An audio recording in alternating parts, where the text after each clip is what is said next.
Hello, everyone, and welcome to a special emergency episode of the Hunt to Hollenbach podcast. I'm your host, Nathaniel. The podcast is proudly sponsored by Old Zoological Bar and Kingfisher in Hull. So, Liam Rosenior has been sacked by Hull City, shockingly. I was shocked, flabbergasted even, when I saw that initially this morning. I assume everyone else here is the same.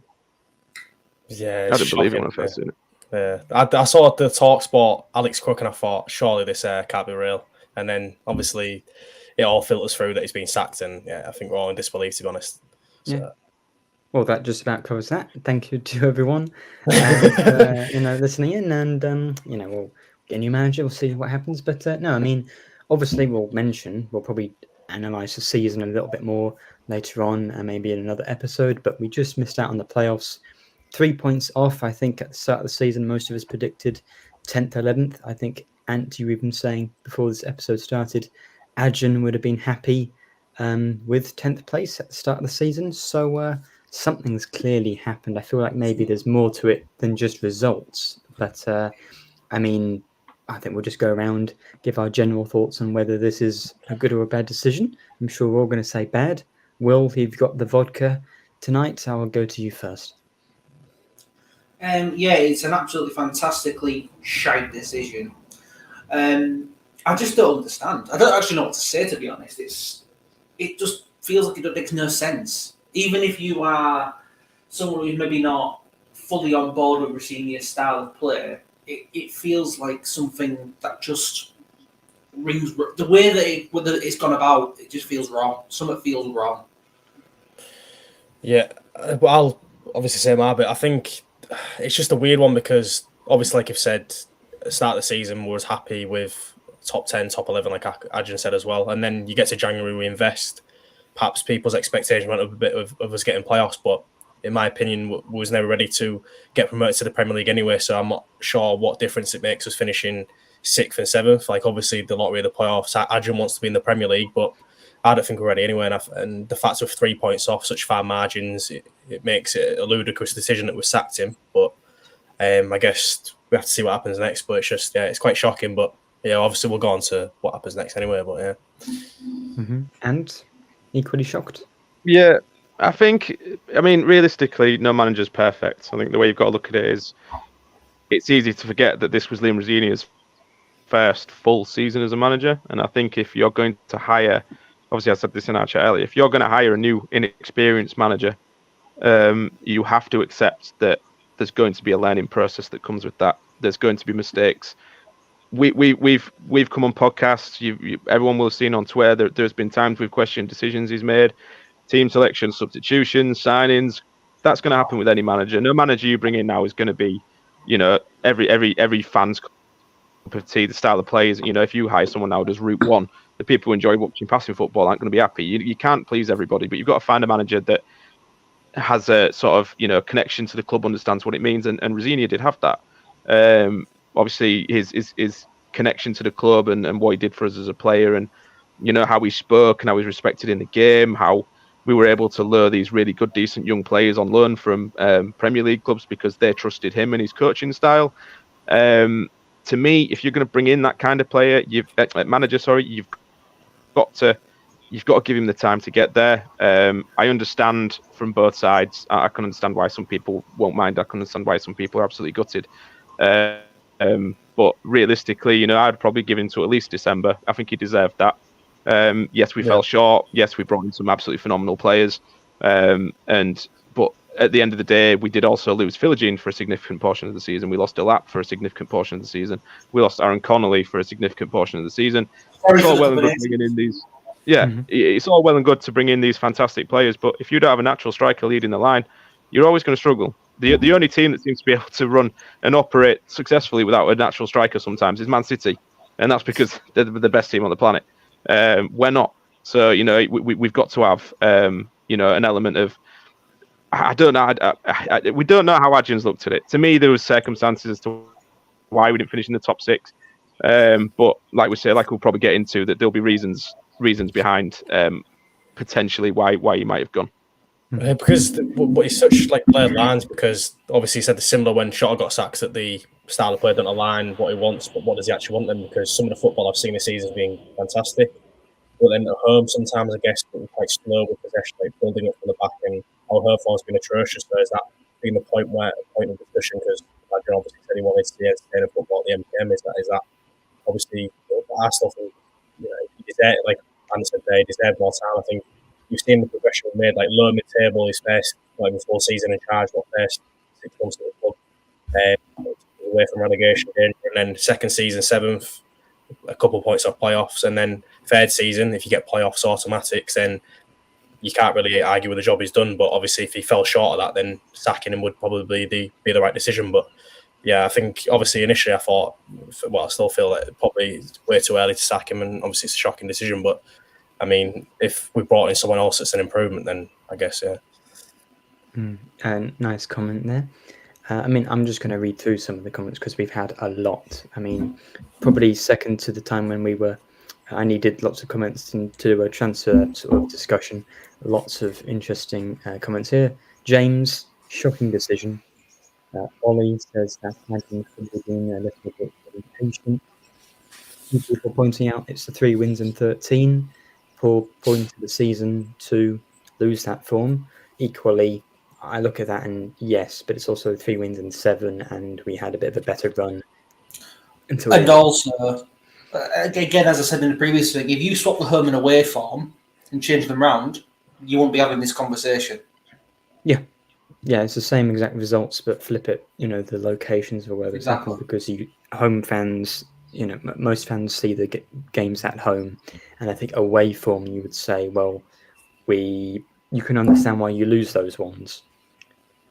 But I'm going to flip it, and I'm just playing devil's advocate here, because there's going to be people viewing and watching that they're going to have their own things, so we can't just seem like we're all anti this sacking, whatever. But are we perhaps looking at Rosenior with a bit too much sentimentality? If this was a different manager and we were playing like this at home and we brought in that standard of players and we didn't make the top 6, would we be as surprised about the sacking? Well, I think, I agree. I think the sentimental value plays a huge part in how you view someone.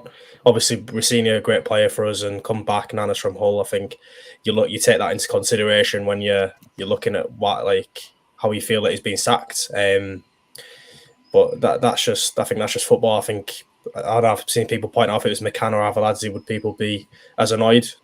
Who knows? But yeah, I think it has played a part.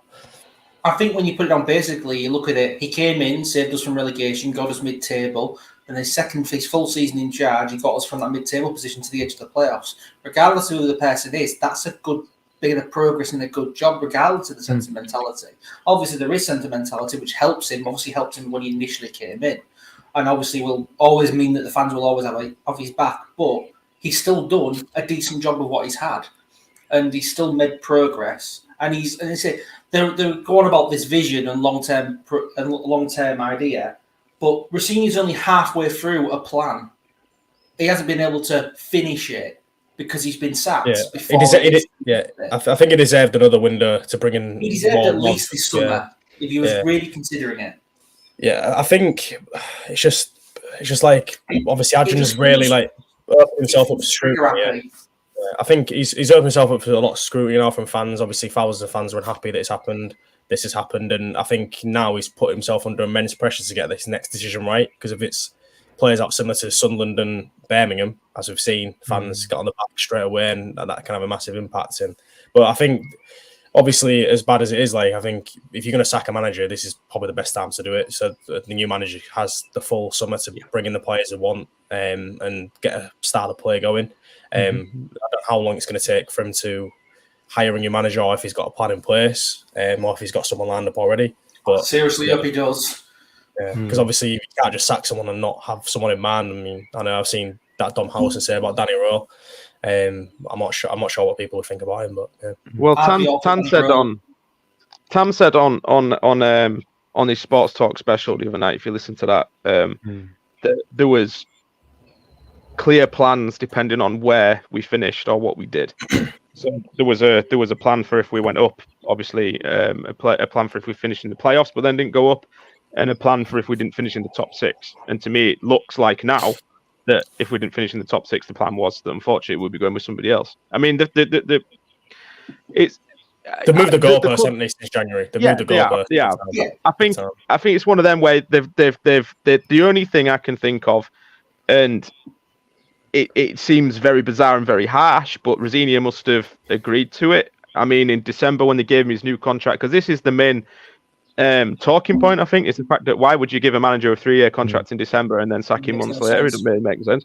So the only thing that makes logical sense from that point is that, because I do remember that it stalled a little bit, his contract talks. So when they were possibly renegotiating his contract, they might have said, look, we found ourselves in a better position than we expected to be in. Do you want us to sort of just keep going as we are and sort of consolidate the season and just see if we make the top 6? Or do you want like us to really, really back you this January and go for it? But the sort of the caveat there will be that if you don't make the top 6 and we bring in these fantastic players, we will have to let you go. I think that's the only logic that must be a clause in his contract. That must be the only thing they've done, because it don't make much sense to give him a contract and then sack him. The thing with that is, to me, is apparently Adrian called Liam after the game against Plymouth. Apparently he was going to meet him on Tuesday. Obviously met him today and has got rid of him. But apparently, from what's been said, Rosenior didn't know that's what was going to be done. So if that was the plan, how did Rosenior not know if that's the case? It just feels very suspect. Yeah, I agree with that. Yeah, I think he probably should have known like what the plan was if he didn't achieve the certain thing.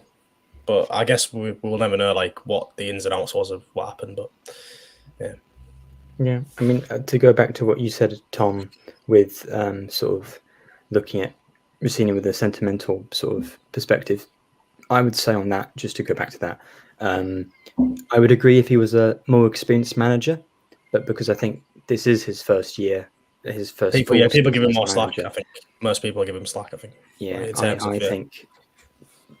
I mean, we have seen before that you don't just get results by having good players at any level of football. So I think we have missed out. But I mean, part of me feels like, if two fans scored his penalty against Watford, and then on the final day we beat Plymouth, who I just don't think he gets sacked if we got playoffs. I just don't. I don't see him get sacked. It's just such fine margin. Points. It's 3 points. Yeah. So I think if you're not going to sack him if he finishes 6th with 3 extra points based on one game essentially, and a 10 goal difference, but even so, I don't think you should be sacking him in 7th places, because at that point it's so fine margins. If we're not challenging for the playoffs, but we were there and thereabouts. If the season was just a few games shorter or longer, we could have ended up there. And so I think he would count himself very unfortunate with his decision. The thing is, if we finish in the playoffs and didn't go up, we're still in the same position. Yeah. But you're getting rid of him instead of keeping him. Yeah.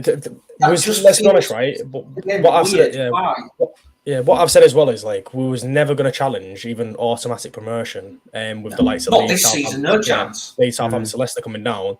So if we went into the playoffs and didn't go up, like you said, there we're still in the same league. So it's obviously it seems a bizarre decision, but he must have someone lined up that he thinks is better than Rosenior. Otherwise, I really hope he has got someone lined up, because I'm very concerned about who it could.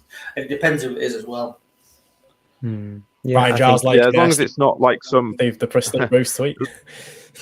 As long as it's not obviously some unknown foreign entity that's similar to the Avaladze appointment, I think that'd cause absolute chaos. I don't think he'll do that personally, but it's one of those. I mean, I think the most annoying thing for most fans is the fact that the cut and paste sort of statement they've done from Avaladze sacking to very hollow.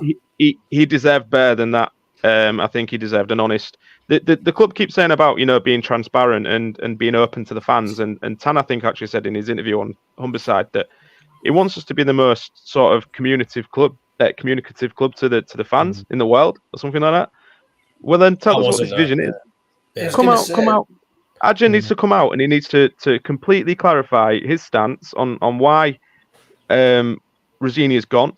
what he actually genuinely expected from this season. You know, where we're going and what his actual vision is. I'm Because sure they will. as far They usually as do a I'm video aware, at the end of the season. Rosenior's vision will have been to get us to the Premier League, which I'm sure is Adjun's. So his statement suggests his vision was to not get promoted. Which why would any manager be like that? And the thing is, as well, they had a chance to explain themselves. They were meant to be. Tan was meant to be on that 1904 live show tonight, as we're speaking. But he pulled out yesterday, and it was like unforeseen circumstances. Obviously, at the time, it looks, oh, that's a shame. But now it quite looks that there's ulterior motives there, that he's avoided it, possibly because of the backlash. But it was a chance for them to explain themselves. So I don't know why they didn't take it. Yeah, very strange. I mean, lots of people commenting in who the next manager is going to be. I think if we get to just slightly later in the podcast, we'll have a whole long list. As someone mentioned as well, it's very similar. And me, I don't remember it very well because I remember he had the share. I wasn't born. The Nick Bambi sacking under the Alps. Oh, you're 12 years old. Who's Nick Bambi? He's the greatest player to wear the black and amber shirt, but we'll get onto that another time. But when that happened, it was a young team. It was a promising team that finished 8th in the end. They were just off the playoffs. Looked decent. Bambi was in his first job. Obviously, he came in because Nigel Pearson just quit. That's like they looked promising, and I mean the reasons why he was sacked are a little different, but it has that feeling behind how it happened. Yeah, but then if it has the same resolution to the BAM, I'll be happy because Premier League. Well, of course you'll be happy because Bruce brought us probably our peak as a football club, but it doesn't undermine. It doesn't mean that the decision initially was not a bad one. And with the Allams, it kind of was the first sign of something that was quite bad. I'm not saying that would be the same. It was. I think. Yeah, I don't disagree, but it was quickly swept under the carpet. I think because of what obviously Bruce achieved. But if obviously Bruce went on to do a shit time, Bruce at the time initially wasn't expected to get promotion that first season either. Yeah, so he overachieved, but yeah. If Adjun's going to make a huge call like this, he's got to back it up with an appointment that's going to get the fans back on side. And like we say, he needs to do this sort of video, whatever he does to the fans, quite sharpish, because I'm sure they will.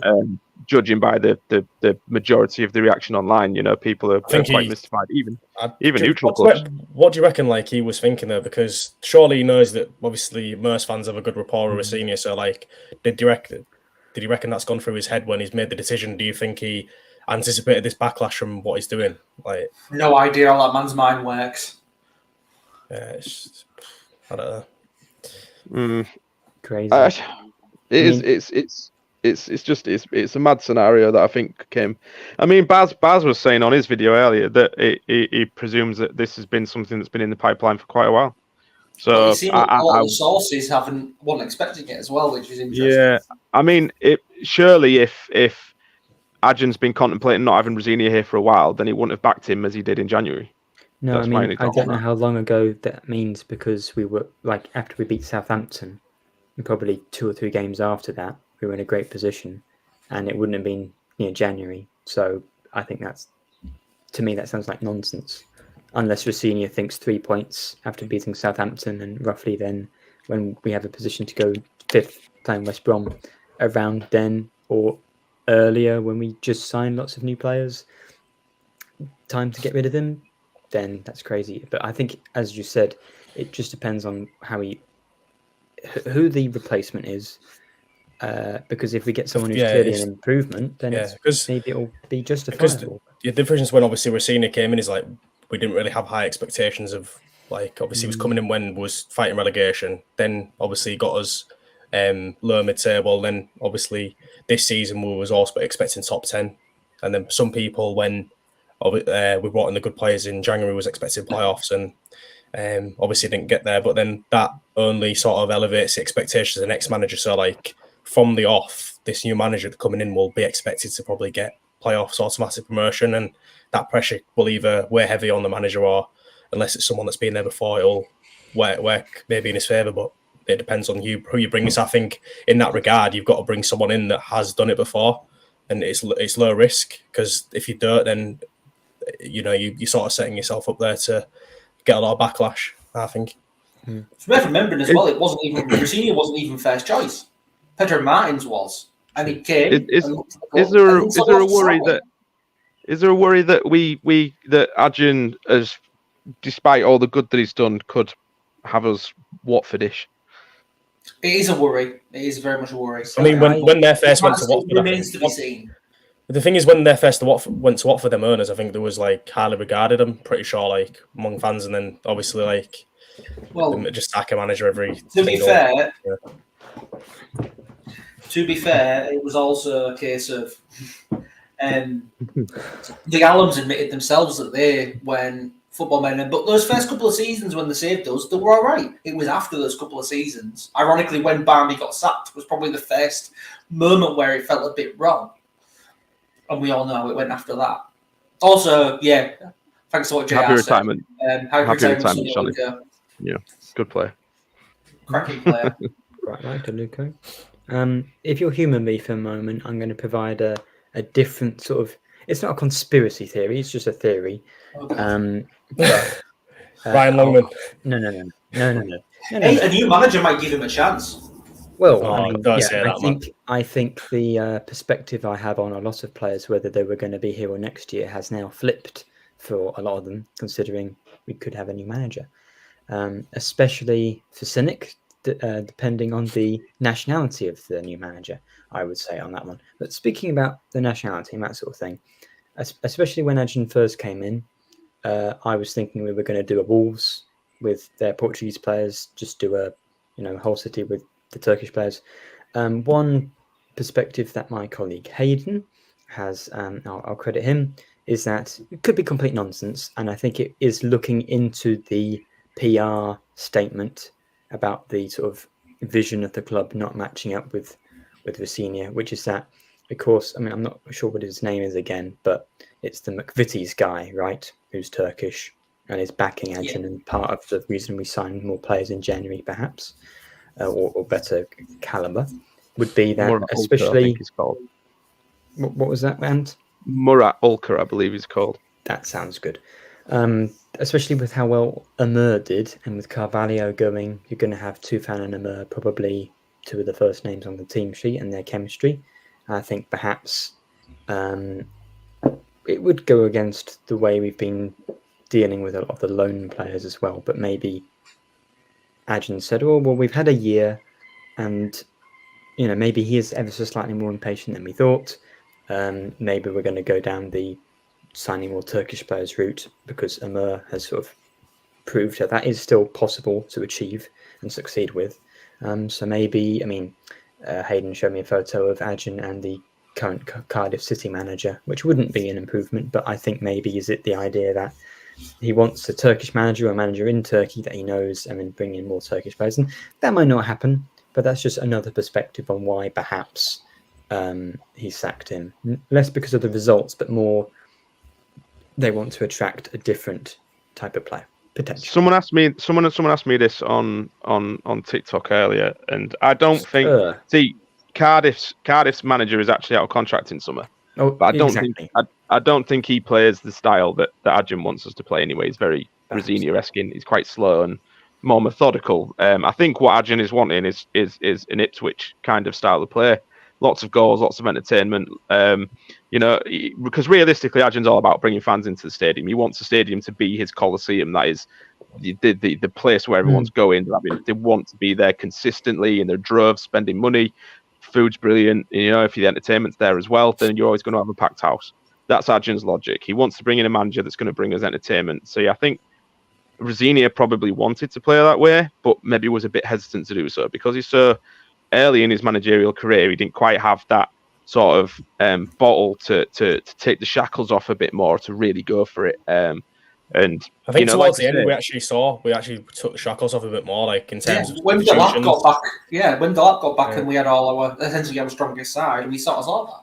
3 goals against QPR. Yeah, but they're going to look at it as a 46-game season, right? So when you look back over, there have been some horrific. We've had some brilliant games. We've had some really, really, really poor games. Terrible, You've got the Stoke at home was abysmal. Swansea at home was abysmal. There was a lot of home games where we were absolutely dire.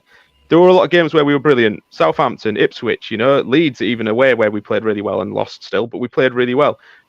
Cardiff, we blew them out the park. Rotherham, we have had games where we can do it and we can do it, but we just didn't see it on a consistent basis. You see, I wanted Rosenior to stay, but I'm trying to look at it from the owner's perspective. So if Adjan from the off wanted entertainment week in, week out, did we see it enough under Rosenior to justify him staying here 6 months more? To Adjan, maybe not, because he comes to all the home games. He watches it.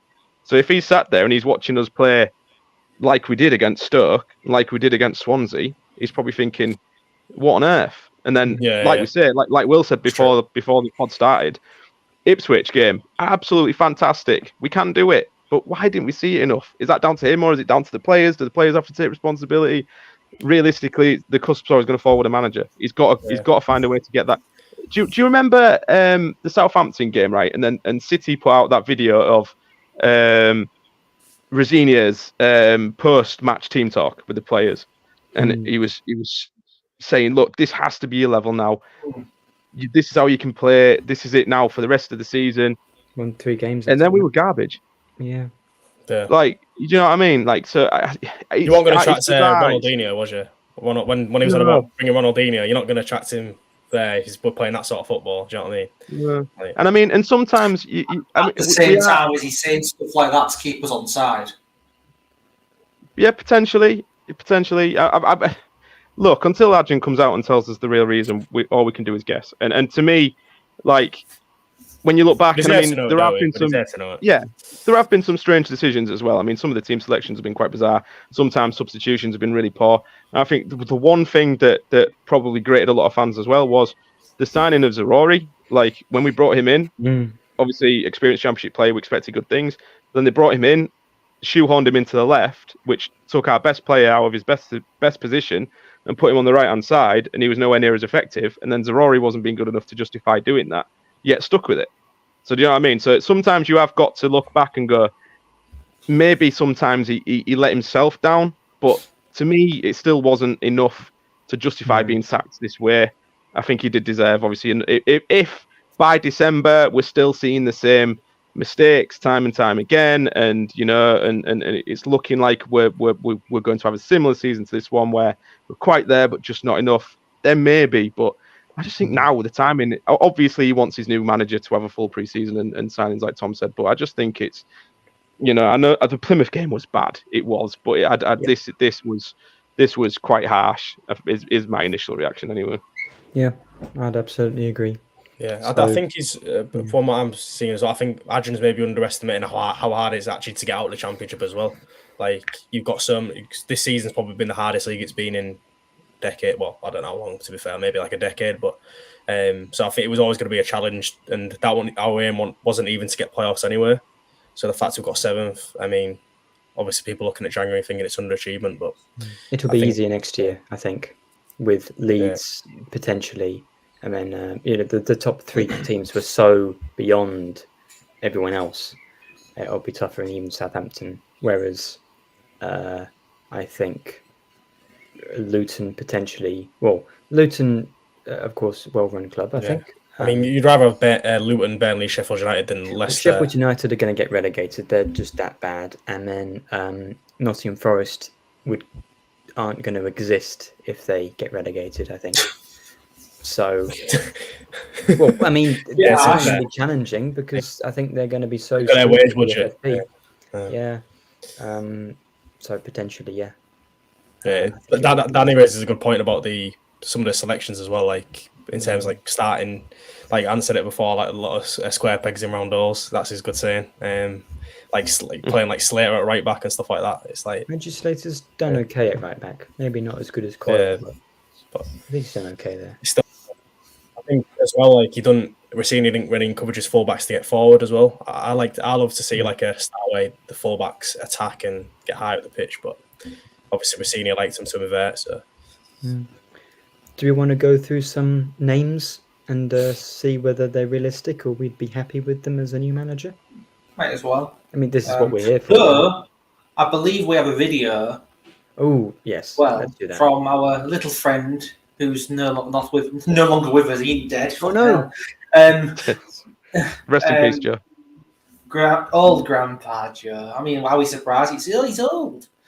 But he sent in a video giving his initial thoughts. Yeah, this is 7 minutes long, so if it gets a bit boring, I'm going to go off it. So if everyone wants to make a cup of tea, if you want to make a cup of tea, remember, 7 minutes, you'll be back. Yeah. Us lovely people will be back. Still I'm gonna comment. compile a Still list. pop on the screen. I'm going to compile a list of names as well. All right, here's Joe.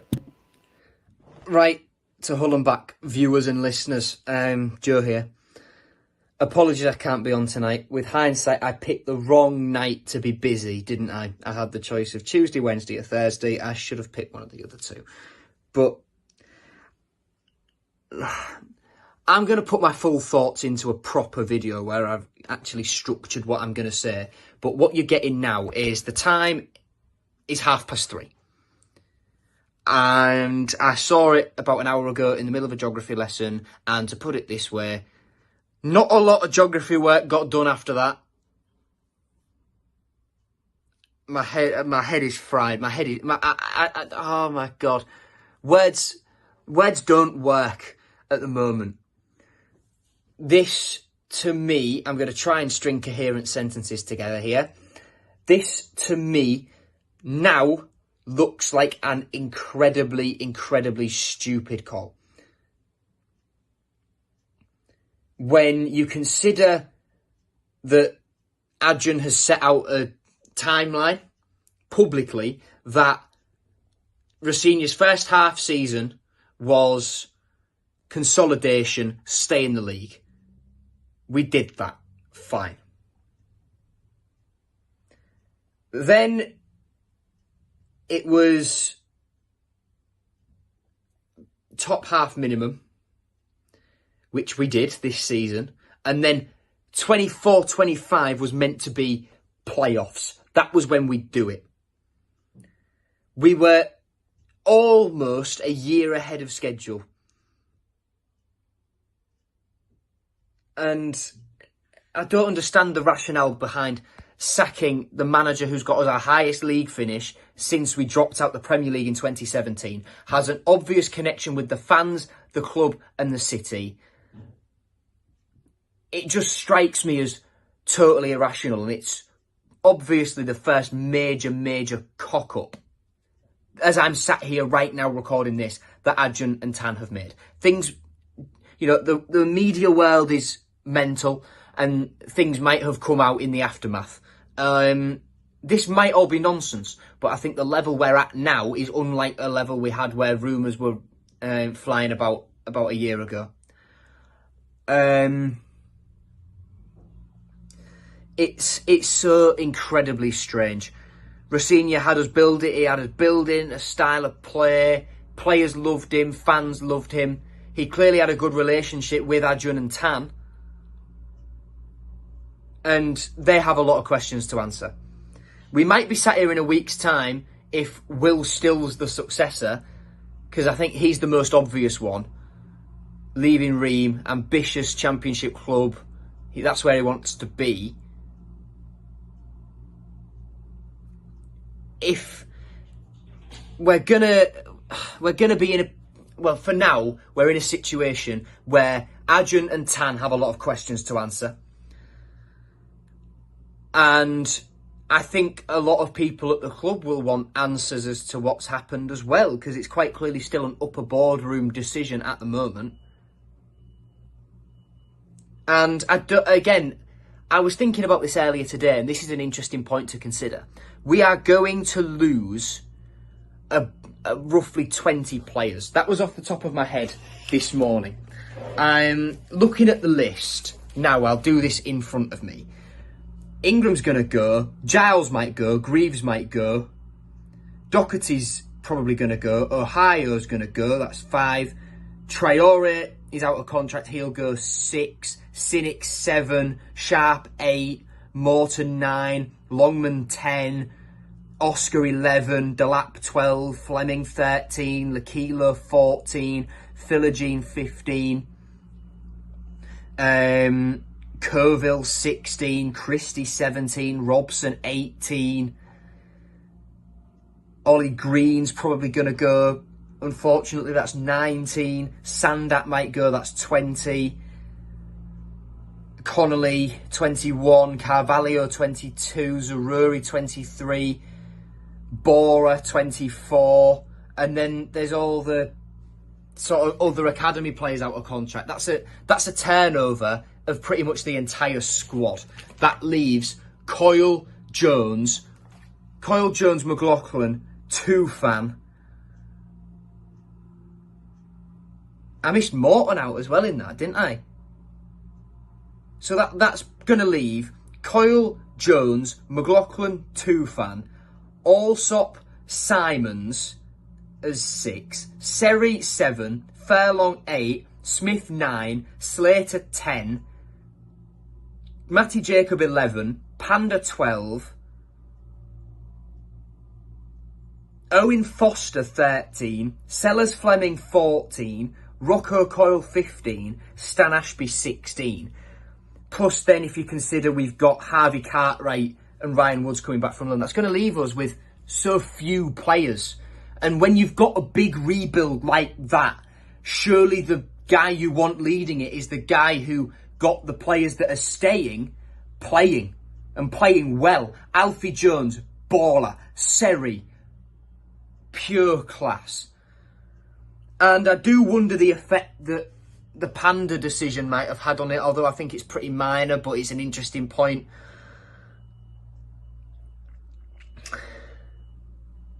I don't know. I'm a mess. And to be honest, it's probably good that I'm not on the pod, because I'd probably end up just being over passionate, shouting over everyone and calling someone a C-bomb. So we're going to leave it there. Thank you for putting this in, whichever one of the boys put this in the episode. And if you want to hear my full thoughts and reactions and stuff, look at my Twitter, look at my YouTube. I'll try and put something coherent together on there when I've actually set out my... I wish I hadn't, Joe. I'm just joking. I'm just joking. Oh, it's finished. How many names is on the list? I was thinking this is never ending. Yeah. I've been to the shop and come back. He hasn't. I sent Ben the link, but I'm not sure if I don't know if he's in. This Ben. There we go. Yes, there he is. Benedict. Right, lads. Hi Ben. Rosenior's been sacked. How are you feeling? What?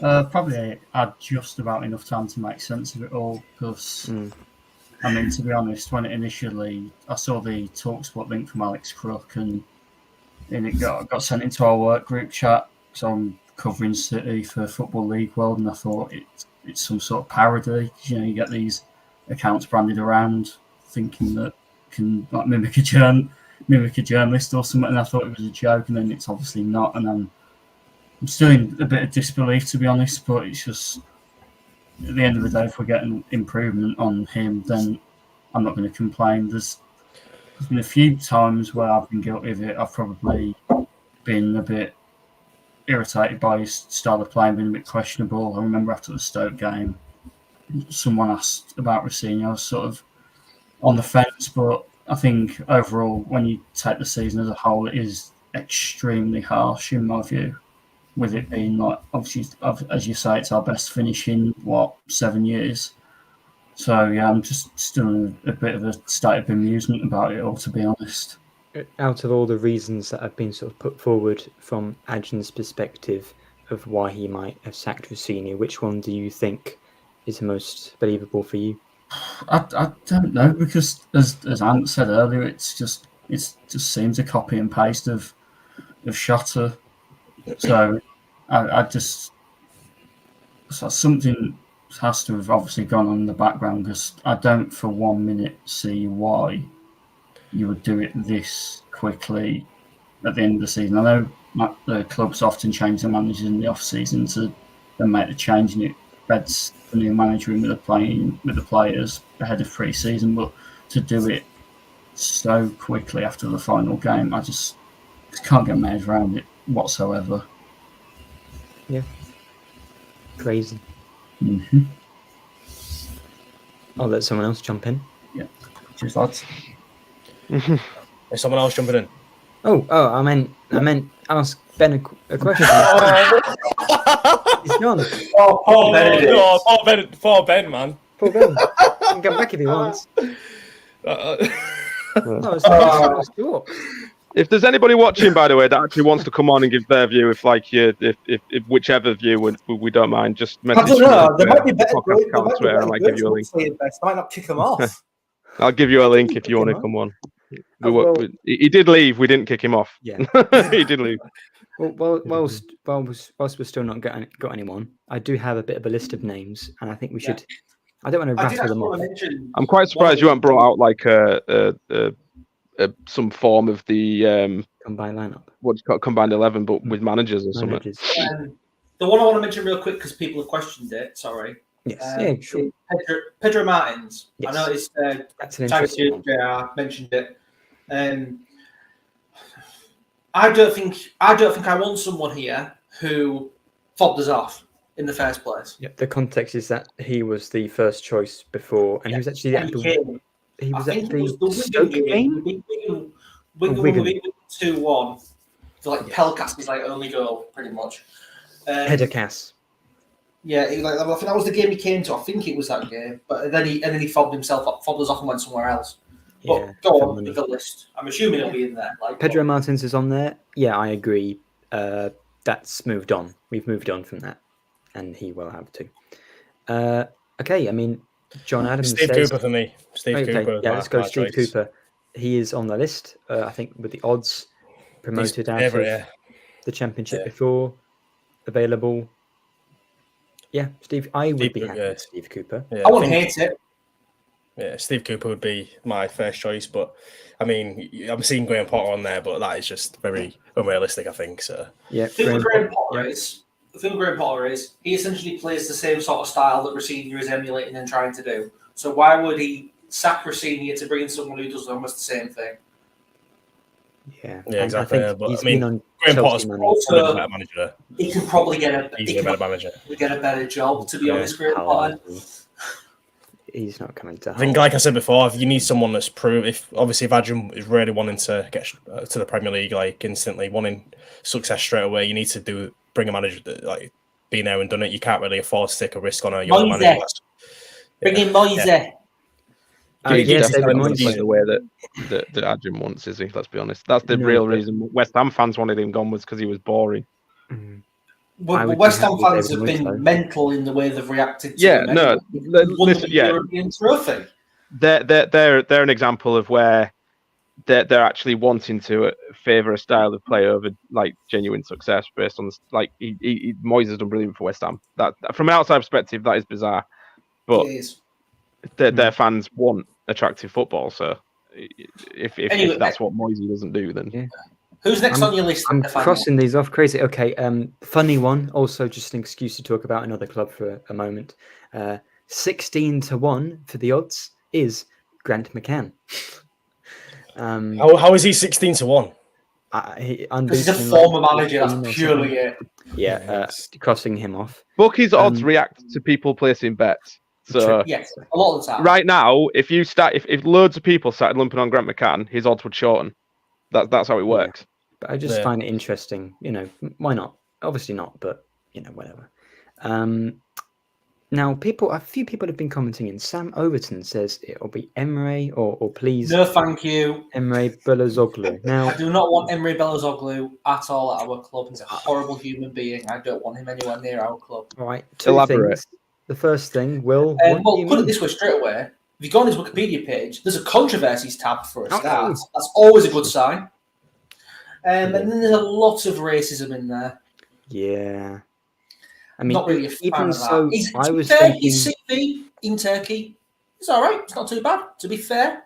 But also, firstly, that's in Turkey, not anywhere here. We need someone who has experience here, really. Secondly, I don't want to be Turkish. I don't want a dickhead like that in my club. I was thinking people were talking about him, saying he'd be really good, thinking he's not at Ankara Gücü, who were 14th or 15th. And equally, I thought maybe is he the Galatasaray manager because they're going to win the league? He wasn't Fenerbahce. He was, I think, assistant manager at Fenerbahce. Yeah, he was there in some form. That's equally as meh as Shota, really. So, But I do not want that money. no. You want a manager who's won the league in Turkey at the very least, don't you? If you're going to get a Turkish manager, you want at least someone who's done that or really well. Rather What about Carlos Carvajal? What do you reckon? Carlos to him? Carvajal, he was also linked when we got the He was senior. linked back then as well. Yeah. Again, I It feel would like be interesting. we've moved on, and I feel like Yeah, we've I don't gone want to hear slightly it. higher. I think Yeah, he did I think, well at Sheffield Wednesday. I'm not sure he's an or at upgrade. Swansea. I think I'm not his sure he's an upgrade. reputation in England's gone down after he took Swansea down. Who's next on your list then, Nathaniel? Go on. Well, I've already mentioned him. It's the Cardiff City manager who's our contract. Fuller. Again, not an improvement.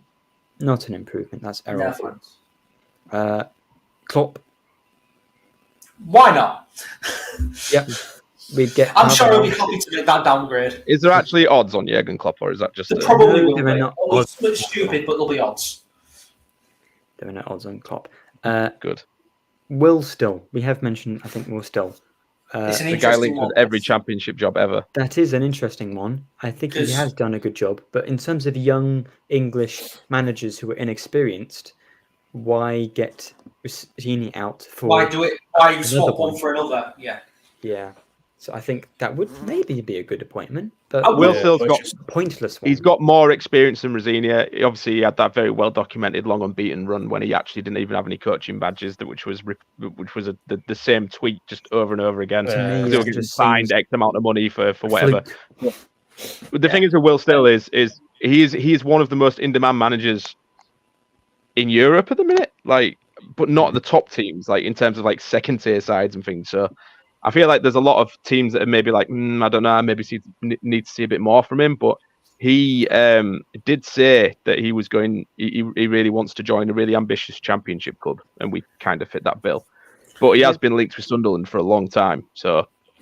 I wouldn't hate Will Still coming in, but I think I'm not sure because of if what Adrian is saying is true, it doesn't fit the bill almost for what he seems to want. It feels like. But if I'm being honest, I'm not sure. Like with his style of football, I'm not really too clued up on how he plays. But I think it's obviously possession based, like we're seeing here a bit, and I think maybe a bit more attacking. But you can't really undermine the job he's done in France, and obviously that's why he's highly rated, and it would be a good appointment, I think. But I do agree that I think you are taking a little bit of a risk on like a younger manager, but it depends if Adrian's willing to do that. Yeah. I mean, if Owen Rundle says Steve Bruce is rumoured. Firstly, no, he isn't. Secondly, Well, it was No. 25-1. I was going to say, I bet there's odds on it. yeah, but it won't be Steve Bruce. I'm not going to City anymore if it's Steve Bruce. I mean, I liked him, but it's Football's beyond- moved on from Brucey. It's a Football's nice way of saying that. Is Um, unfortunately. equally on the list and equally detestable, not in terms of being a bad person, but Sheffield United have been garbage. Paul Heckingbottom. No. No, No, I'm not a fan. cross him off the list. Alex Neil had No. been a good manager, No chance. not anymore. No chance. Gone down a bit. And then I'm leaving. Oh, the that's a terrifying Oh. comment that's just been pulled Okay, there. yeah. Yeah, So, do you Wayne know- Rooney. do you Oh my Wayne god. Rooney. Do you know the worrying thing about it is though that I can see it. Yeah, I can also see us bringing in someone like Rooney. I agree Or with that Lampard, comment. or- It's Adrian will look at that, and for the same reason Birmingham brought him in. He's a big name. He brings a lot of attention, and we know Adrian's like with being the showman in the Yeah, but media and things. Wayne Rooney's too busy playing pro clubs with Angry Ginger and all them people. So yeah, that's how yeah, and he's not a very good manager. Do you know how it made sense? Do you know how it made sense? If you bring him in and have Rosenior with him, like they did before. Wayne Rooney's an attacking coach. I'd take that, but nowhere near the management. No, Lots of drama going on in the comments at the moment. Brandon says he was cheated on the other week, but this sacking hurts more. I mean, Arthur has split up with his partner today, and the pod's helping him out. Interesting, good. those comments have been together, but we're here for you, Arthur. Hope you're enjoying the podcast at least. Yeah, Rooney, another manager that I would stop watching. If Wayne Rooney was a manager, I'd forsake that. It'd just be Instagram reels from 3 till 5 on Saturday instead. Who else have you got on this list? Okay, so I've got two more names, and I think one name has been promoted out of the Championship. I think once and got to the playoffs the other time, and would be okay, but maybe not as good as they would have been. Which is Scott Parker, who I think was mentioned last time. I don't think that would be an awful appointment, but not as good as some. It's an interesting one again. He's I'm done not sure well. I would like that, but he has got that. He's only technically done this well. level experience. Yes, but he's only done well because of the quality of the squads he's had, I think, at this level. Yeah. However, you could say Rosenior hadn't done quite well enough with the squad, so who knows? Who knows? Yeah. Craig says, I can see Frank Lampard. What is he walking past his window? Yeah, he's walking past, yeah. Similar to Rooney. Similar to Rooney, I do think that he might be someone that would fit the bill. Lampard's I just don't think manager. style of player-wise, hopefully, is not the man. Did a good job at Derby, I'd say, but apart from that, he's had a. Mind you, what did he though? What did he? That Derby side was full of. Tomori, Mikayo Tomori. They had a class team. They should have gone up. He actually finished lower than the season before, I believe. Still in the playoffs, but he finished lower and they didn't go up. So 6th to 6th, and then with Chelsea, was it 5th to 5th? Yeah, something like that. Yeah. Okay, so I think potentially the most exciting, or one of the, bar Steve Cooper personally, the most exciting manager. Brandon says Gerrard. No. Mark says Gerrard. No. Danny Rule from Sheffield That would be Wednesday. who I would pick. You would pick Danny Rule? And I would have him. Look at the job he's done. I mean, what I would question is, would we actually be able to tempt him away from there? I think it'll be very easy to tempt him away from there. Would it though? Because Chansiri, as much of a madman he is, I do think that with them staying up now, he probably might give him a better contract. Do you think he'd work better? Would you reckon he'd do better? Because obviously some managers work worse with a better budget, but I think in this case maybe he would thrive with a better one. I mean, at Wednesday is not like exactly got the biggest budget to spend, and it's obviously he doesn't know if he's going to get backs in the window, so maybe he would come here. But yeah, he's obviously done a fantastic job there. Available. Yeah, I think. Look, in terms of potentially what you could achieve next season, where obviously a lot more of a prospect for somebody like Danny Rule, but the thing would be, like, in terms of money, how much has this sacking of Rosenior cost us? We don't quite know what's going to happen in summer in regards to players and signings. Does that affect the ability? Because we probably have to pay. I don't know what length of contract Danny Rule's on at Sheffield Wednesday, but it will cost money. So do we gamble on bringing in someone like Danny Rule and have less of a transfer key? We don't know this season's finances is the problem. We like we said, this open and transparent sort of communication that they say they have, we're all kind of in the blue. All we ever get really in regards to the finances from Tan is, don't worry about it, we're all right. But you know, the last set of accounts were quite wingy, and then you look at this season and what we spent and the players we brought in and the wages. Not been great.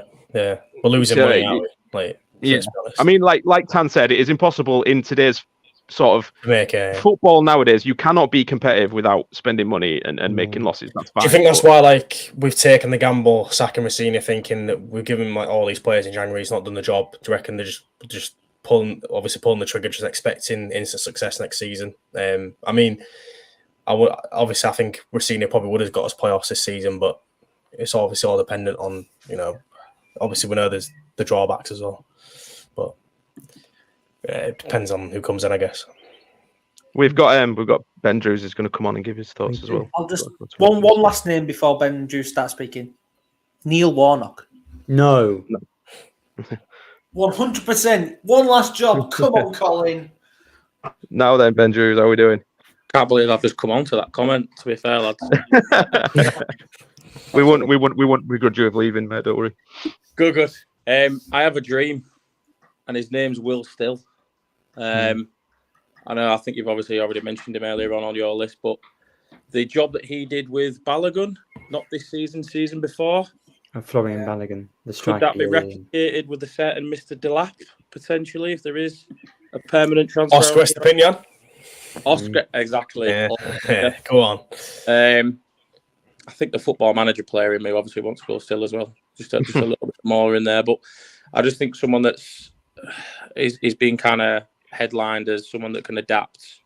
The PSG game where he drew 1-1, I think it was. They were obviously on the back foot on the counter, and then there's games where they've had a lot of possession. I think if anyone's going to find fault in Rosenior, that it was plan A or plan A, just even better. There was plan B at times. I think a lot of people had an issue with that. There wasn't one, I don't think. Other than that, I like the Cooper link. Has he been anywhere after Forest or not? No, I No, don't think he's, so. he's been great. Was he he sacked got sacked early in this December. season? December, he got sacked. Right. I like the Cooper link. Obviously, he's been there and done it. Forest again, they had a lot of players, didn't they? Even in that championship season that went fantastic, and he brought up to a standard to get them up. So my two would be number 1, Will Still, and then number 2, Cooper. So how much do you know actually about Will Still then? Because I'm besides the stupid tweets about him getting a fine every game or whatever I Yeah. don't actually know about him. Does his style of play fit what Adrian would want? Yeah, it does. So, but this is the thing, he's not got one. So he was at Union SG, I think it was, before Ream. And then he joined Ream as an assistant manager. So all the managers that he's played underneath have been really forward thinking and attacking. And that was his first port of call. Obviously, he's gone to Ream and he's had absolutely nobody there, barring Balogun, potentially on loan from Arsenal. And he built the team around him. So unfortunately, I think he said it in the podcast with Jake Humphries. I can't remember what it's called. He said that he had to basically be on the back foot for 90% of the time because he was getting dominated by like Lyon and even Lille and Monaco and teams like that. I think, funnily enough as well, Balogun's gone to Monaco now and he's not replicating half the amount of goal contributions that he had underneath Will Still. So it just goes to show that he can get the best out of the player as well. But he is forward thinking, but he's also pragmatic in that he knows that not every game is going to be like that. So, against the Stoke at home, lads, that's got to be one of them. That just kind of ekes out that we should have changed it a little bit, shouldn't we? Yeah, I think Birmingham as well. I mean, I think Birmingham was the big one because we was cruising, was 1-0 up, and then I think Rosenior neither went for it to get a second or third goal or didn't sort of shut up shop and sort of preserve the 1-0 lead. And obviously Jukovic equalises and then that's another 2-point drop. So I think it's games like that that ultimately cost his job, not obviously games against like Leeds and Southampton, Leicester, where we've played really well and got a good result. Apart from Leeds, but yeah, 100%. Yeah, so for me, it would be Mr. Still. I think he had interest from Sunderland before they appointed the last manager they just let go. And he's now. So I think Sunderland didn't want to pay the compensation to get him. That's a shout. Michael Beale's available. No. No. So there's no compensation to pay now, is there? Because he's a free agent effectively. So that'd be mine. I think Cooper's another one. Again, would Cooper want silly money? Is he still thinking that he's a Premier League manager? Because he didn't really go under with like a cloud of Forest fans saying he was rubbish, did he? They just needed a change at that time. He could be attracted by the project that I think what we've got going on. Instead of maybe taking over a club that are towards the bottom, he's got a fight on his hands. I think he'd rather build a squad in the Championship, maybe, but who knows? Yeah, he's just been at a team that like to just sort of sign 1 million players every transfer window, and he could go to another club that like to sign 1 million players every transfer window. So we might actually fit the bill for Cooper. Hold on, Forest literally are always the team that do like the most business every year. So yeah, I think as well, if you put into context, if we are accepting that Greaves and Philogene both leave, you're looking at 15, 16 players that are leaving, which is loans ending, contracts ending, and Philogene and Greaves, I'm just going to call it, leaving as well. So I don't know, would that be attractive for a manager? Nathaniel. Potentially, in the sense that just ignore Nathaniel's stupid graphic. I think, there's two ways to look at it. One, you're losing your best assets, which no manager will ever want to do. But two, you could potentially have quite a bit of kitty to spend to sort of bring your own in. So I don't know. It depends which way he looks at it.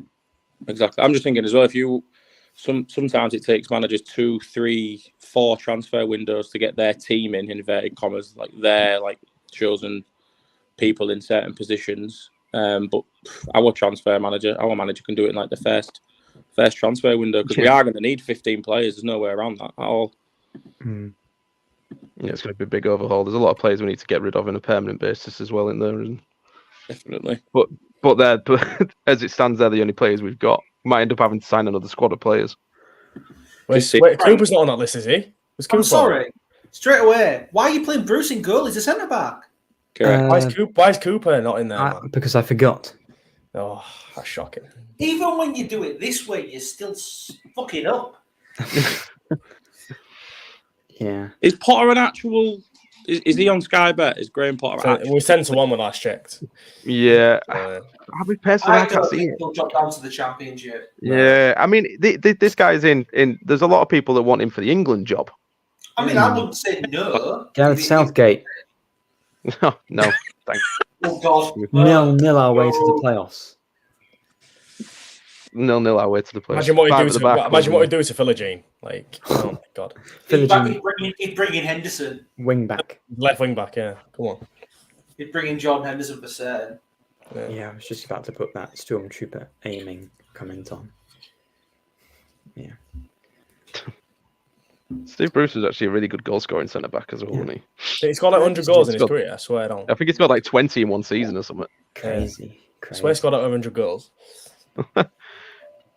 Cheers for jumping on anyway, Ben Drews, mate. Yeah, thank you. Yeah, no problem. Cheers, boys. Speak to you soon. Cheers, mate. Bye.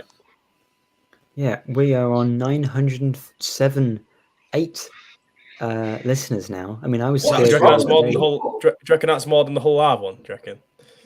I don't know. Well, this is live. Are they streaming it live as well, or is it just literally an attending person kind of thing?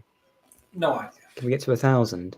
Because I feel like if it's an attending person thing only, there'll be people there watching theirs, and then the people online will be watching ours. So, quite interesting. I mean, it's one of those things, and it's I would have controversial. loved to be honest. In hindsight, if I would have loved to have gone to it now, to be honest, because it'd be interesting to look at it. Especially if talent actually had to show up. They'll release it. The good thing is that we can do this and then listen to theirs when they release it. Yeah. That's the good thing. There's plenty of City podcasts to choose from now, and there's plenty of content you can go for. It's a shame time-wise we couldn't get the Aussies on as well. They'll be asleep.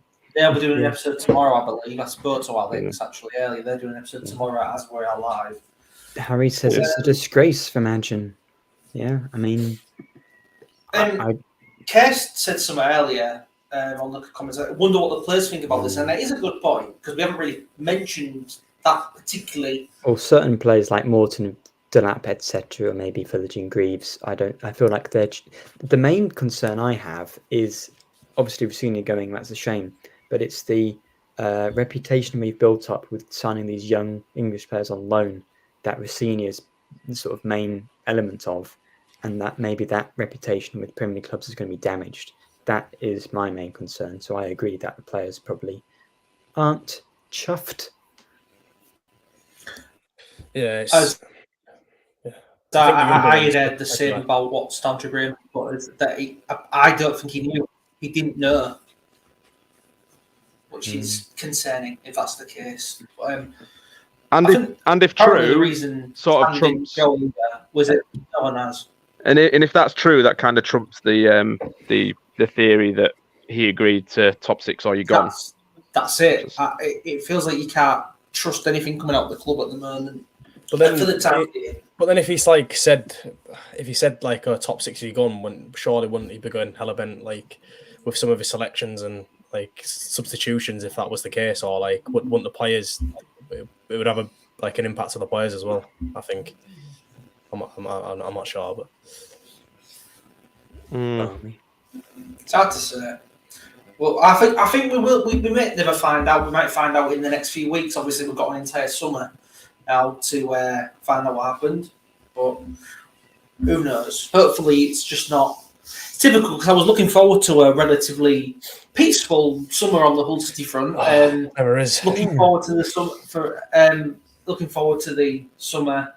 Looking forward to the Euros, and now I'm wishing the Euros were here right now, so I can distract myself.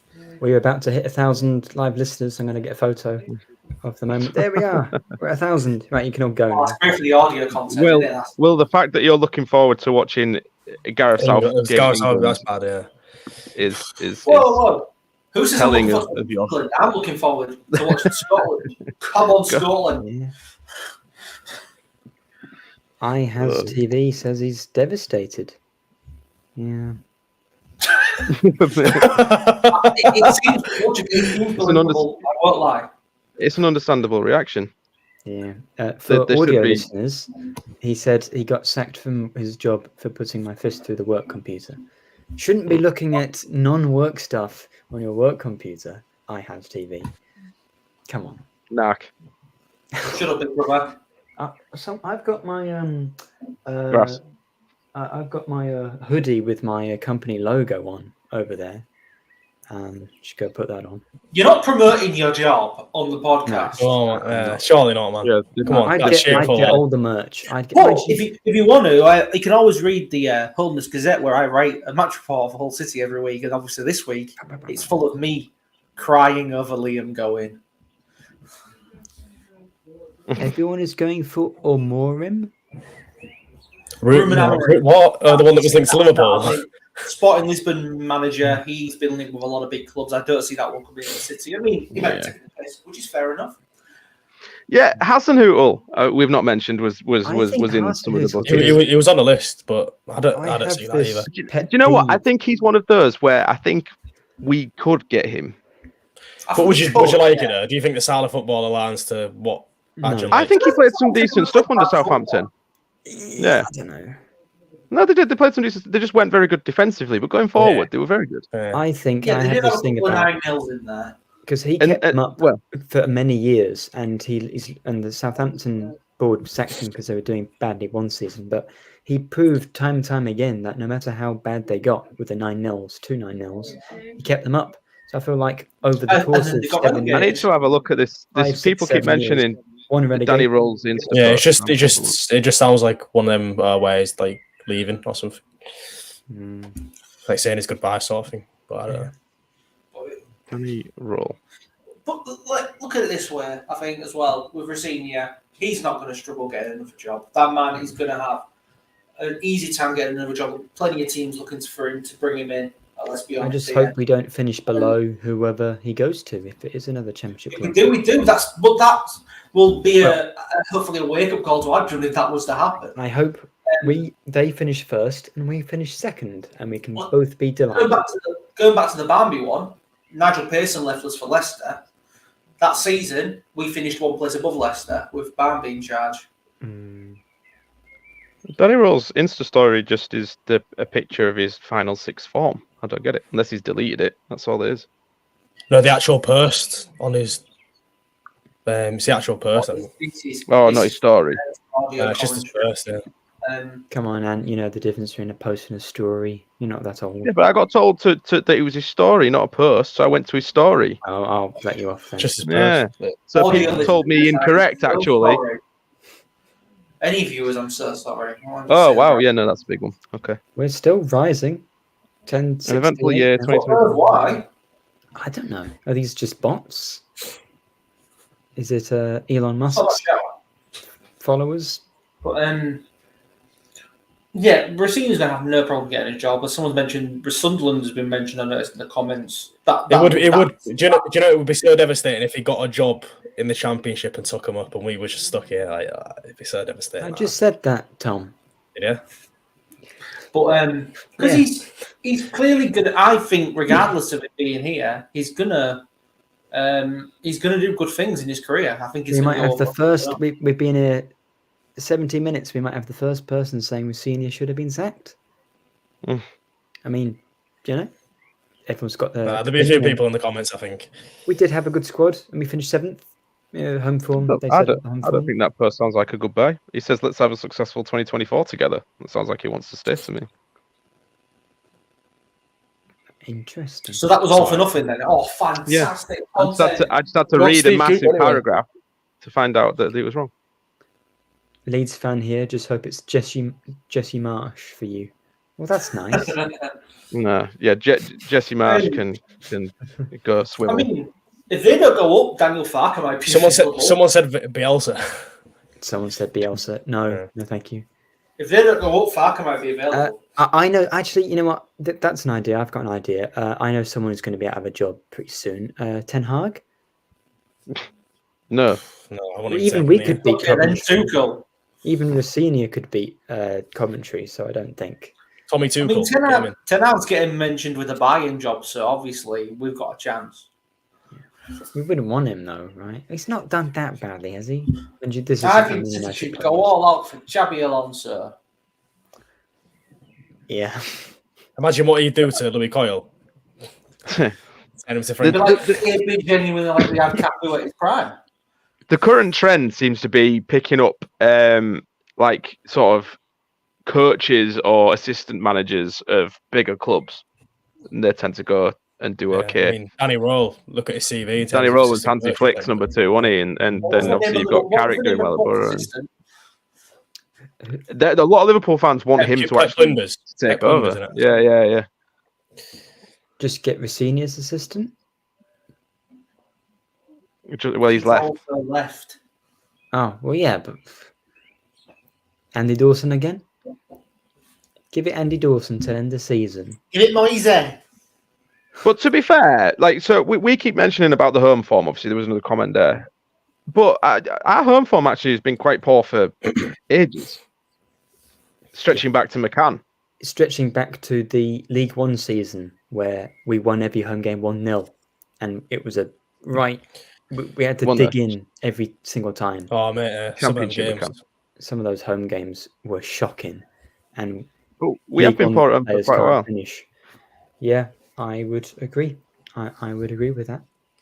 I mean, there was a point, I think, Why? last season, I think we were unbeaten at home for a while. Like 9 games or something. We seem to have like a little spat where we do well at home for like a little run of games and then it just resorts back to normal. We can't. We even did that this season. Get away form and home form at the same time either. Yeah, because we thought it switched again and then it just very quickly evaporated and went back to normal. Yeah.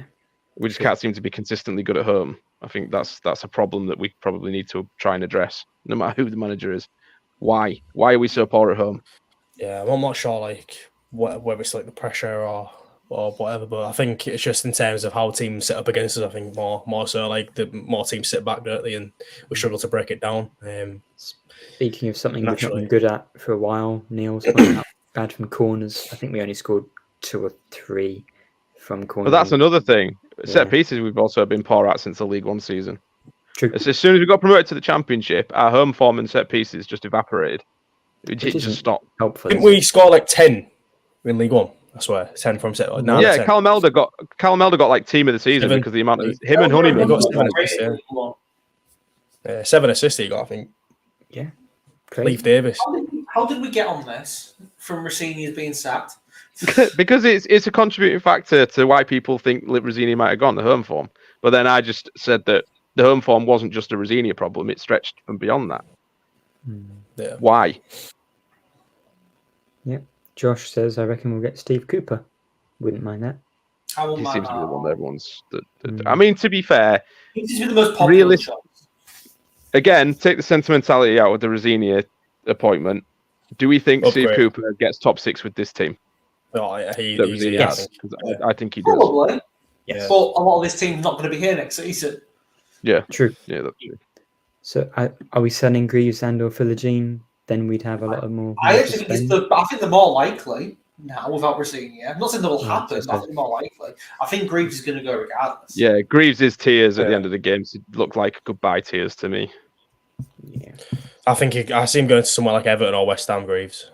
I think Everton have been linked to him. I think if they lose Branthwaite, he's probably a natural replacement to Everton. To be honest. Even I don't really, to be honest, I don't really rate Branthwaite that much either. Like in terms of the value at 70 million, but I don't see a 70 million defender in there. Yeah, he's a good player, Branthwaite. Yeah, Greaves, however, I think he'll be maybe not quite 70 million, but he's a good player. Yeah, exactly. Very good season. I think maybe half of that. Greaves, I think, naturally would be better as part of a back 3. I think it suits his style more because it then allows him to sort of come out with the ball. Like we've seen him at left back as well. We've seen him at left back is class as well. I think more on him forward. Rosenior's in the comments. There's some great comments today. Owen sat scanning Yes, pasta. go on, Owen, son. Yeah, good stuff. Mate, Owen. Good stuff. Someone pretending to be Liam Rosenior, saying they wanted to sell Panda. What do you mean pretending? Imagine if the new manager came in, right, and then sold instantly was like, nah, I don't rate that Panda. Just never played him. Well, There'd be I feel sorry uproar. for him. And Allsop starts the first game of the season. I think there'd be fans on the pitch. yeah. If Bruce or Rooney are the new manager, or we start Allsop, I'm not watching City anymore. Yeah. Do you want Steve Bruce ball back? Goalkeeper lobs it long to the winger. Hope he flicks it on. Steve Get Bruce a corner. and Tom, Allsop. Tom, Yeah. how good What? was that? What did that do in the Championship? What? Steve Bruce? 2 seasons, 2 promotions. Yeah, True. exactly. But the I Championship. don't think you do that nowadays. Yeah, it's changed. I think back then his style kind of still worked, and I think we've seen from the jobs he had after us, he's just sort of declined further and further. And he did all right at Chef Wednesday, and then he just went tits up from there. Really, I think Newcastle Newcastle did a decent job. I felt with what he was working with, but people give him stat because there was that stat where his win percentage was better than Rafa's, but obviously they adored Rafa and hated Bruce, so it was just he was hounded out with the job. I think. No, look, I think it surprised everybody just as much as it does us. But a lot of the outside perspectives, when you look at it, is the squad of players he had, and the amount of money we spent, and realistically, we probably should have got top 6. We see it obviously from a different perspective because it's our club, and we know that there were some circumstances to it. But until Adjan comes out and says, realistically, this is why I've done it. This is what I ideally want from a manager. It's where I want to go. All we can do is guess, really. I think that's what I think when he first came in, it was like real transparent. I'm not saying like he isn't now because I think it's obviously still like very soon that it's happened. So I think give it a few days. Hopefully, he comes out with a proper statement of why he's been sacked. Because like you say, we deserve to know like what direction he wants the club to go in. And obviously, we know he wants Premier League football, but we want to know why like he felt Rosenior wasn't the right guy. Like, is he going to touch on the home form and stuff like that? I think maybe we need to obviously know. Yeah. Any sort of closing thoughts on what's been a very surprising news story today? I think it is a shame that it's ended this way. More jelly than anyone expected. Yeah. Really. I'm sure he'll bounce back. He'll have plenty of teams looking at him. He's a manager. I think he's one of the most in-demand managers in the whole football league. He's a manager who's going to go far in the game. I just wish it was with us, but it's not going to be with us. He had a plan. It's quite sad. He's not been able to finish it. And to be honest, for the most part, he seems like a good bloke. Generally, obviously, I've been. I think the way he talks as well, though, the way he talks. I've been able to sit in press conferences all season, thanks to my work with Humble Wave Radio, and been able to actually sit there and listen to him in person. And he's fantastic. He's such a nice person, such a warm person. The way he speaks, obviously before press conferences and after them, but when we finish them, he's such a lovely personality to be around. It's clear he loves doing it as much as we love him in it. And it's so sad that it's ended like this. And I mean, as Jazz just said, it's not the first time it's ended like this for him here, really, because he got let go back when he was a player. And I think I remember at the time thinking we should never have got rid of it. Was that in 2015? It was, wasn't it? 2015, wasn't it? He went to Brighton. And he retired there, obviously became coach. And I always thought he should have stayed here. We should have kept him as coach here at the time. And obviously, maybe he wouldn't have become the manager he's become if he'd have stayed here. He might have. But I'm glad he came back. I was happy when he came back. And I'm just really sad it's ended the way it has. It genuinely has really upset me. I can't think of another manager that we've had that's actually upset me leaving this much. Genuinely. I mean, I think last time, Steve Bruce, I think, when that happened in pre-season, because I think obviously the way he walked out, he knew that was in danger. But the context behind that, I feel there's a lot of. It doesn't feel like there was any reason for that. I understood why Bruce left completely. Yeah, because he was pushed, wasn't he? Essentially, he walked before he was pushed. Yeah. Yeah. Grant McCann, question mark, no. Mm. No. I think he's Well, deserved Tommy, better. or- no, Senior no, deserved better. He deserves more time.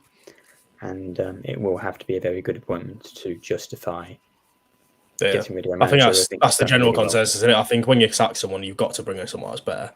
Otherwise, you're just gonna have people on your back. And obviously, so far, Adrian, the job he's done fantastic. I mean, how he's saved the club and where he's took us, he's been brilliant. But I think this is probably the first questionable decision he's made where fans are on his back a little bit about the decision. So I think he has to rectify that by bringing in a very sort of like exciting appointment, and that's how we can sort of get fans on side with the decision, because obviously most people are happy with it. So yeah, The concern is that hopefully we don't turn into a Watford chop and change manager every season. yeah, that really does worry me. You can't be successful without stability. Look at Mark Robbins at Coventry. Sometimes you've just got to allow the team and the manager to get it into a position where he's 100% satisfied. And I still think we were hindered by the Shota Avaladze signings in terms of wages and what we could spend and bring in and things like that. We've still got players like Cynic at the club. Adama Traore was probably on a big wage. I think, they should have taken things like that into consideration, just to give him that one last transfer window to try and shift some of the deadwood, some of the previous regime that aren't good enough, like your Longmans and your Dochertys, perhaps, in order to then transform the Docherty's a good player, but he's not a top 6 player, is he? He's on about Longman. Oh, Longman. Oh, yeah, obviously. Docherty, I could see him going to somewhere. I think Docherty could go somewhere like Derby, I think, or Derby would be a good fit. They're losing Max Baird to Bristol, aren't they? So they'll have a hole in midfield. They lost him in January. Obviously, they sold him in January and loaned him back, didn't they? So yeah. So look, we just got to see who he brings in now, and trust that they've made a good decision and judge it based later on that. The frustrating thing is that we've just got to start again now. We've got to wait for another manager and give him time for his style to get across and to bring his players in and just sort of. This is the problem with chopping and changing is you get up to a point where you've got a style of play and then you get rid of it and you've got to start again. It took us a while, like, let's be honest, like, for him to input this style, but we're starting to see it a lot this season. Obviously not consistently, but when we did, it was blowing teams away. Like the way we went to Southampton, one of the best teams in the division, blew them away in that first half. Just showed what was capable of doing. So you want another manager, you're asking another manager to come in now and do a similar job there. But like you said, like obviously if it's someone like Steve Cooper, you know that he's done it consistently at Forest. He did it. He took I wouldn't say a particularly good Swansea team into the playoffs. So like he's got that pedigree. So if we get him in, like he's going to be expected to deliver straight away. So hopefully that works in his favour, but or not, I don't know. Well, I mean, we've got, I think, a record amount of listeners, and with this emergency podcast, I mean, I'd hope we wouldn't have been doing this. I think bad decision. We'll see what happens. Never a dull day supporting Hull City. Thanks to everyone who's commented in today, been lots of great different opinions on various managers we should get and the reasons for it. And yeah, I hope if you've enjoyed this episode, you can pop in again. Probably, I guess we'll just do a season review, give some awards out, goal of the season, player of the season, flop of the season, all that fun stuff. And then manager of the season, yeah. And then it will be to Germany and back for the Euros as well, which is I can avoid the crushing misery of Hull City and watch the crushing misery of England. We'll be signing 20 players. I can do 20 videos about every player we sign. Watching Phil Foden on the bench, probably. Phil Foden on the bench. Henderson at attacking midfielder. Yeah. Henderson and Phillips midfield. You know. Look, if Henderson plays every game and we win, I don't care. But yeah. Well, up the Tigers. One family, one dream. Although we've unfortunately that brings a bit hollow now, doesn't it? Yeah, and Will, Tom, and everyone who's listening, thank you, and we'll be back pretty soon.